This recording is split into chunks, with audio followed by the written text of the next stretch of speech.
प्रिय छात्र छात्राओं, हिंदी क्लास में आप लोगों का स्वागत है। आज हम आप लोगों को राष्ट्रकवि मैथिली शरण गुप्त जी द्वारा रचित साकेत महाकाव्य के नवम सर्ग से लिया गया गीत नामक पाठ पढ़ाएंगे। इस पाठ में वन को गए लक्ष्मण की पत्नी उर्मिला की वृथा का वर्णन किया गया है। वह शिशिर ऋतु होने वाले पतझड़ को संकेत कर कहती हैं और अपनी विरह वेदना को प्रस्तुत गीत के माध्यम से प्रकट कर रही हैं। तो शरद ऋतु के माध्यम से उर्मिला जी अपनी सखियों से कह रही हैं, निरख सखी ये खंजन आए, फेरे उन मेरे रंजन ने नयन इधर मन भाए, फैला उनके तन का आतप मन से सरसाए, घूमे हुए इस ओर वहाँ ये हंस यहाँ उड़ छाए, करके ध्यान आज इस जन का निश्चय वो मुस्काए, फूल उठे हैं कमल अधर से बंदूक सुहाए, स्वागत स्वागत शरद भाग्य से मैंने दर्शन पाए, नभ ने मोती वारे लो ये अश्रु आद भर लाए। देखिए, इस पद के माध्यम से मैथिली शरण गुप्त जी कह रहे हैं, उर्मिला कहती है, निरख सखी, हे सखी, निरख माने देखो, हे सखी देखो, ये खंजन पक्षी आए, खंजन पक्षी आ गए हैं, क्योंकि ये खंजन पक्षी जब सर्दी की ऋतु शुरू होती है तभी आते हैं। तो वही उर्मिला अपनी सखियों से कह रही हैं, हे सखियों देखो, ये खंजन पक्षी इधर आ गए हैं, फेरे उन मेरे रंजन ने नयन इधर मन भाए। फेरे मतलब घूमना, घूमे, उन मेरे रंजन, रंजन माने मन को आनंद देने वाले, ने नयन माने नेत्र, इधर हमारी ओर, मन भाए, मन भाए खुश होकर के। कहने का भाव ये है कि फेरे उन मेरे रंजन ने नयन इधर मन भाए, मेरे मन को आनंद देने वाले, अर्थात मेरे प्रीतम लक्ष्मण मुझसे खुश होकर के उन्होंने अपने नेत्रों को हमारी ओर घुमाया है, हमारी ओर देखा है। फैला उनके तन का आतप मन से सरसाए, और उनके शरीर की गर्मी, ये जो धूप निकली हुई है सर्दियों की, ये धूप की गर्मी नहीं है, ये उनके शरीर की गर्मी है। आतप माने ताप, तन माने शरीर, माने उनके ये शरीर की गर्मी है। मन से सरसाए, और मेरा आज मन जो है बहुत प्रसन्नचित हो रहा है, क्योंकि सरसाए, ये सरोवर में जो कमल खिल रहे हैं ये हमें अपने प्रीतम का मिलने का एक एहसास करा रहे हैं। जैसे खंजन पक्षी, क्योंकि खंजन पक्षी की जो आँख होती है वो लक्ष्मण जी जैसी आँख है खंजन पक्षी की, और ये जो कमल के फूल तालाब में खिले हैं सरोवर में, वो भी हमें अपने प्रीतम के मिलने का एहसास करा रहे हैं। घूमे वो इस ओर वहाँ ये हंस यहाँ उड़ आए, और हे सखी देखो, ये हंस भी यहाँ उड़कर आ रहे हैं। इससे मुझे ये आभास हो रहा है कि मेरे प्रीतम इधर की ओर मुड़े हैं, इधर की ओर घूम करके चले हैं। तभी, क्योंकि ये हंस जो उड़ के आए हैं, ये हंस इन हंसों की जैसी चाल है, ऐसे मेरे प्रीतम की चाल है। इसलिए इस बात का ये संकेत है कि हमारे प्रीतम इधर ही आ रहे हैं। करके ध्यान आज इस जन का, निश्चय वो मुस्काए। और मुझे पूर्ण विश्वास है कि आज मेरे प्रीतम ने मुझे याद किया है, और इसीलिए आज मेरा मन बहुत प्रसन्नचित है। फूल उठे हैं कमल अधर से, ये बंदूक सुहाए। और हे सखी, देखो ये कमल के फूल खिल उठे हैं, पुष्प खिल गए हैं तालाब में। अधर से ये बंदूक सुहाए, और ये जो लाल लाल फूल कितने सुंदर लग रहे हैं, ये तो हमारे प्रीतम के ओंठ के समान है। अधर माने ओंठ, ये जो बंदूक के पुष्प लाल लाल जो दिख रहे हैं, ये हमारे प्रीतम के ओंठ के समान है। स्वागत स्वागत शरद, भाग्य से मैंने दर्शन पाए। हे शरद ऋतु, आपका स्वागत है, बार बार स्वागत है, क्योंकि आपके कारण मुझे आज मेरे प्रीतम से मिलने का एहसास हो रहा है। मेरे प्रीतम के दर्शन आपके माध्यम से हुए हैं, इसलिए हे शरद ऋतु, मैं आपका बार बार स्वागत करती हूँ। और नभने मोती वारे, और तुम्हारे स्वागत के लिए आसमान ने भी, आकाश ने भी यहाँ पृथ्वी पर मोती बिखेर दिए हुए हैं। क्योंकि सर्दियों के समय में जब ओस घास पे पड़ती है, तो सूर्य की जब किरणें उन घास पर पड़ती है पृथ्वी पर, तो वो मोती जैसी, वो ओस की बूंदें मोती जैसी दिखाई देती हैं। तो वही यहाँ उर्मिला कह रही हैं कि आज आकाश ने भी, हे शरद ऋतु, आज आकाश ने भी तुम्हारे स्वागत में मोती निछावर किए हुए हैं। लो ये अश्रु आग भर लाए, और मैं भी अपने ये प्रेम रूपी आंसू जो मेरे आंखों से आ रहे हैं, इससे मैं आपके चरणों का प्रक्षालन कर रही हूँ। अर्थात आर्द्र माने होता है प्रक्षालन करना। जब कोई देव महात्मा घर पे आता है तो उसके चरणों को धुला जाता है, तो उसे कहते हैं आर्द्र। तो हे शरद ऋतु, मैं अपने आंसुओं से आपका आर्द्र दे रही हूँ, प्रक्षालन कर रही हूँ, इसलिए आपका स्वागत है। अब देखते हैं दूसरा पैराग्राफ।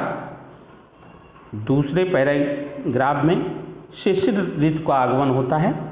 शिशिर ऋतु के माध्यम से उर्मिला जी कह रही हैं, शिशिर ना फिर गिरी वन में, जितना मांगे पतझड़ दूंगी मैं इस निज नंदन में, कितना कंपन तुझे चाहिए लो मेरे इस तन में। सखी कह रही पंडुरता का क्या अभाव आनन में, वीर जमा दे नयन नीर यदि तू मानस भाजन में, तो मोती सा मैं अकिंचना रखूं उसको मन में।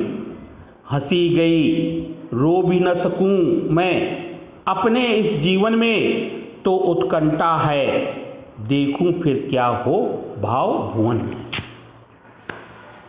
तो इस पद की पहली लाइन देखें, शिशिर ना फिर गिर वन में। उर्मिला कहती हैं, हे शिशिर ऋतु, अब तुम गिर माने पर्वत, वन माने जंगल, पर्वतों और जंगलों में मत घूमो।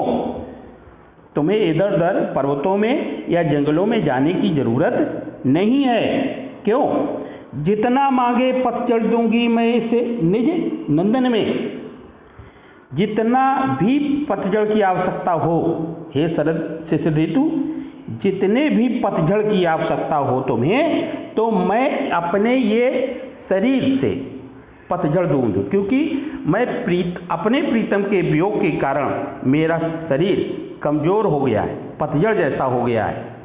क्योंकि सर्दियों में पेड़ के पत्ते गिरते हैं पीले होकर के, तो उर्मिला भी कह रही कि मेरे प्रीतम के वियोग के कारण मेरा शरीर भी पत्तों के समान हो गया है, तो जितने पतझड़ की आवश्यकता हो मेरे इस शरीर से आप ले लो।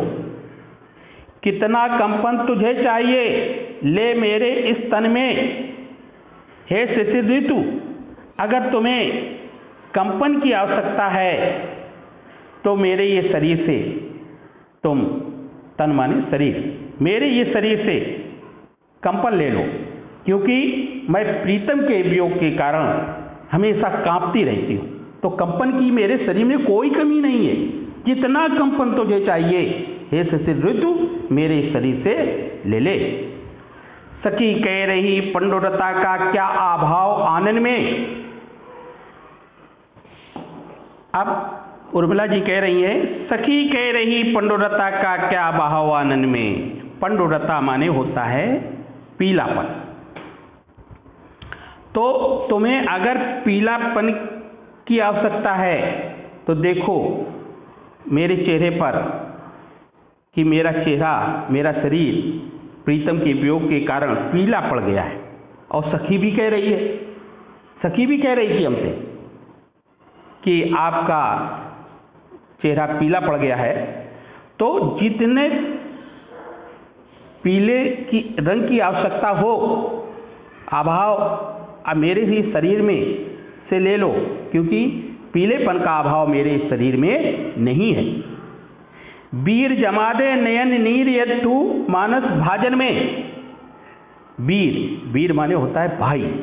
हे भाई, जमादे नयन नीर यदु मानस भाजन में, ये मेरे आंखों से जो आंसू निकल रहे हैं, नयन नीर माने, नयन माने आंख, नीर माने पानी, जो ये हमारे नेत्रों से आंसू निकल रहे हैं, इनको तुम वहीं पर जमा दो, उन आंखों के कोनों में जमा दो, मेरे मानस भाजन में, मेरे मन रूपी बर्तन में। जो आंख के कोने हैं ना, वो मन रूपी बर्तन में उन आंसुओं को, उन नेत्रों से निकले हुए पानी को उन्हीं आंखों के कोनों में जमा दो। आगे देखे, तो मोती सा मैं अकिंचना रखूं उसको मन में। तो उन आंसुओं को जब तुम जमा दोगे हे भाई, तो उन जमे हुए आंसुओं को मैं बहुत ही संभाल के रखूं। जैसे एक गरीब व्यक्ति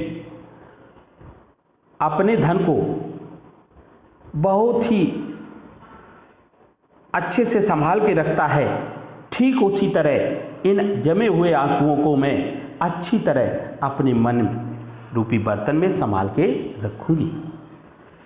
हंसी गई रो भी न सकूं मैं अपने इस जीवन में, हे सखी, हे शिशिर ऋतु, अब हंस भी नहीं सकती हूँ पति वियोग के कारण, और जो रो भी नहीं सकती हूँ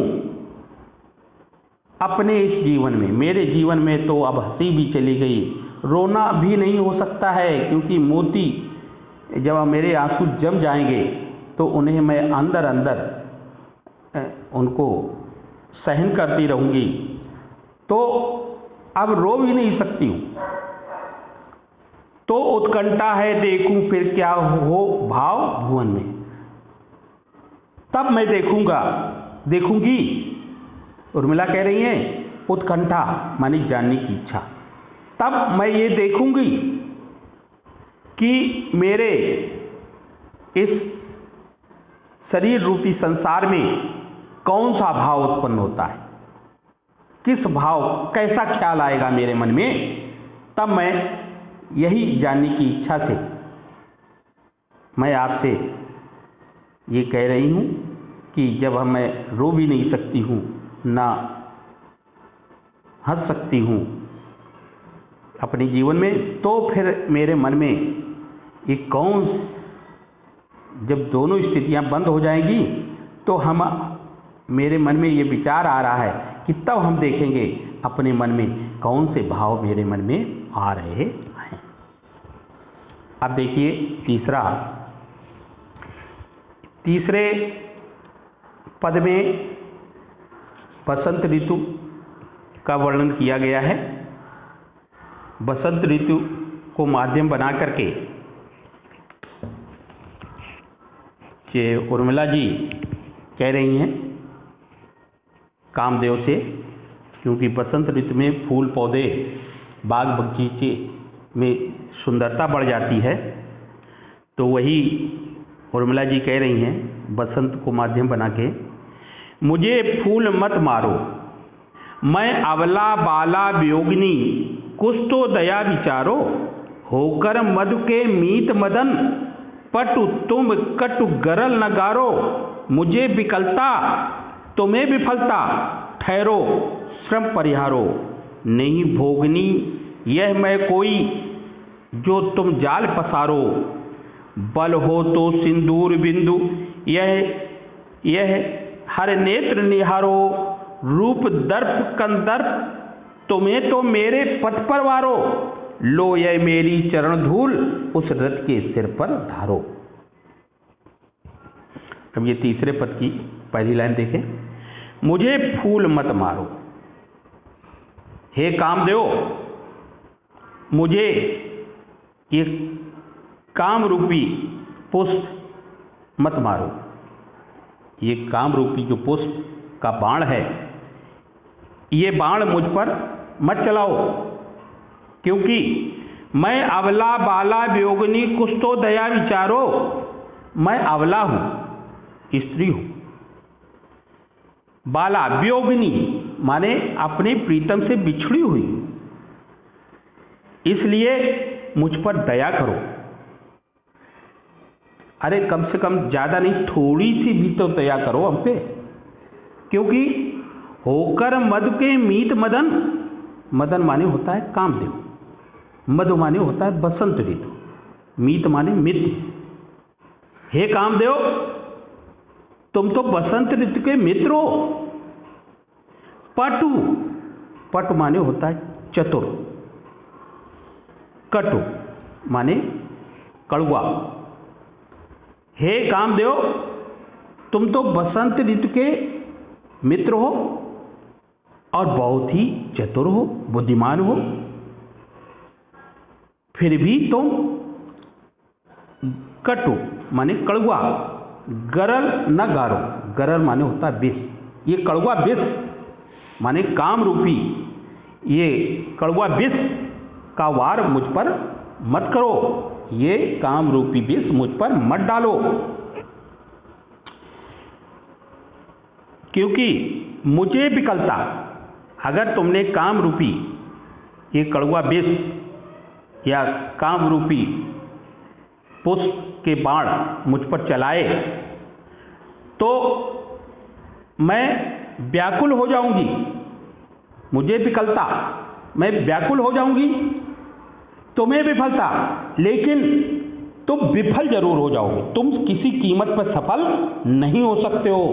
इसलिए हे कामदेव ठहरो, रुक जाओ, श्रम परिहारो, और ये बेकार का परिश्रम करना बंद करो। नहीं भोगनी यह कोई, मैं कोई भोग विलास वाली नारी नहीं हूं कि जो तुम ये अपना काम रूपी जाल मुझ पर फैला रहे हो और मैं उस जाल में फंस जाऊंगी, ये मत समझो।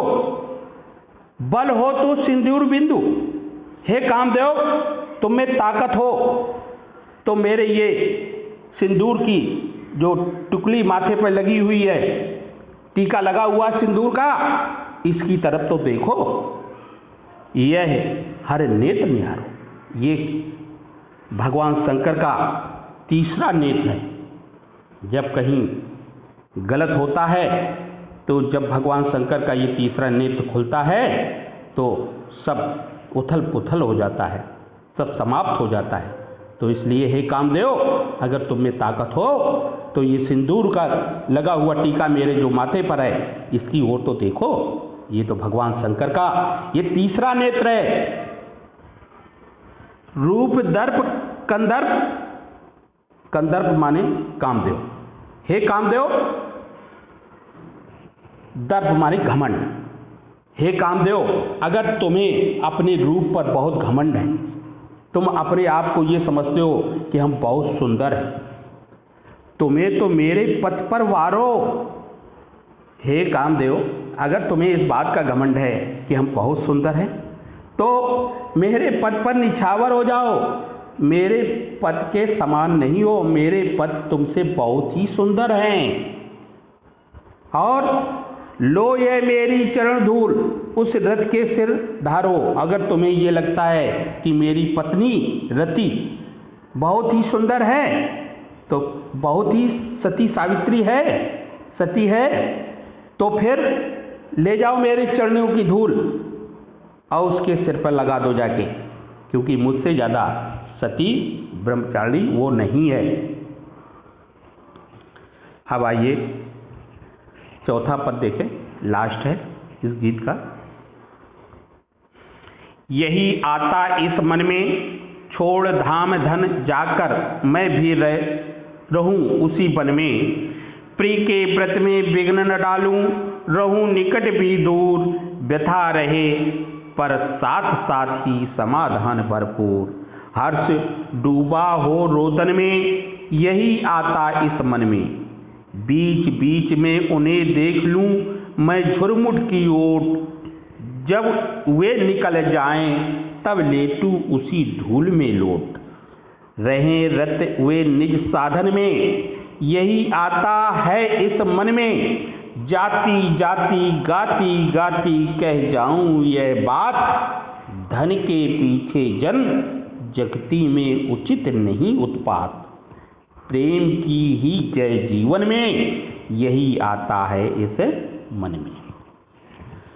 देखिए ये चौथे पद की पहली लाइन देखें।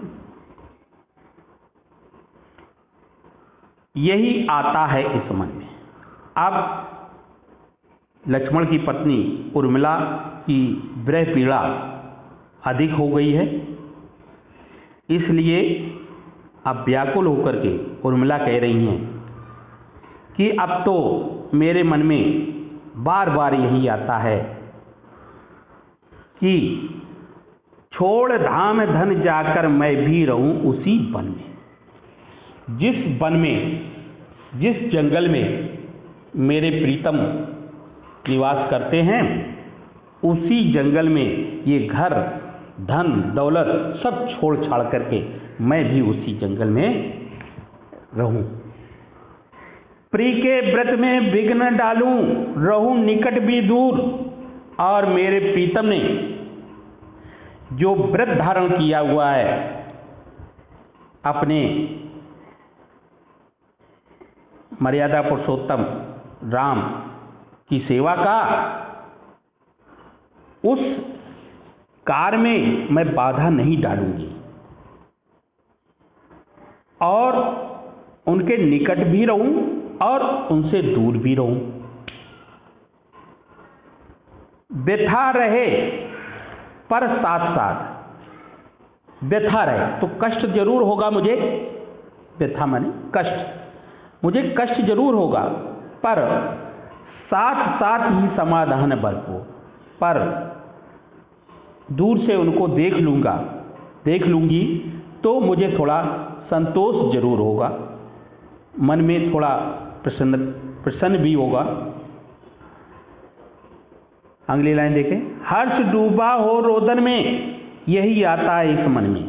और हर्ष माने प्रसन्नता भी होगी, जब उनको हम दूर से देखेंगे तो मन प्रसन्न हो जाएगा।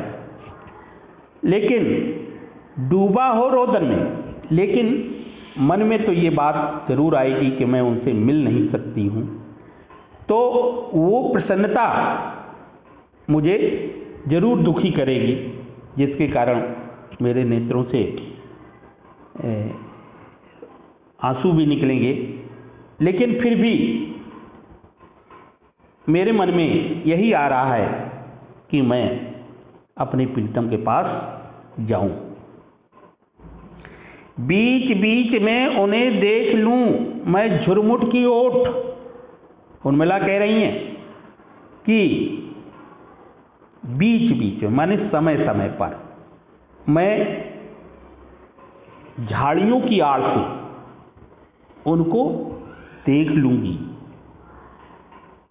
जब वे निकल जाएं तब लेटूं उस धूल में लौट, और जब वो उस रास्ते से निकल जाएंगे तब झाड़ियों से निकल करके मैं उनके चरणों की धूल पर लेट जाऊंगी और उनको प्रणाम करूंगा, उनके चरणों की धूल का स्पर्श कर लूंगी। रहे रत वो निज साधन में, यही आता है समझ में।